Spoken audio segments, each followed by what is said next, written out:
Cette saison au Bel Ordinaire, les artistes accueillent eux-mêmes le public. Ça faisait longtemps que j'avais envie de faire ça.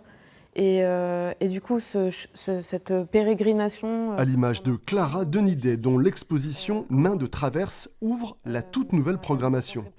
Elle a donc largement accompagné les premiers visiteurs pour expliquer sa démarche autour de la vannerie, du bois, de la transmission des gestes et de ces silhouettes de femmes collectionnées au fil du temps. Et je me suis dit, moi aussi, j'ai envie d'inventer une fiction peut-être autour de ces images. Ce sont des femmes et l'histoire est lacunaire. À tous les endroits, ces savoirs corporels ont l'air de s'être disséminés et transmis. À chaque exposition, il y aura 2 rencontres de ce type lors d'une même journée, car l'objectif du Bel Ordinaire est d'améliorer encore la médiation culturelle.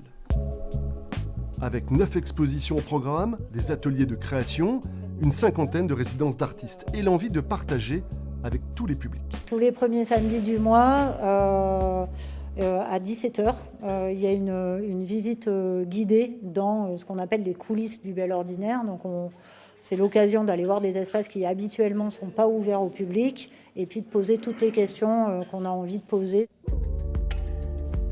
Pour cette exposition, Clara Denidet a appris la vannerie, notamment le travail de l'osier.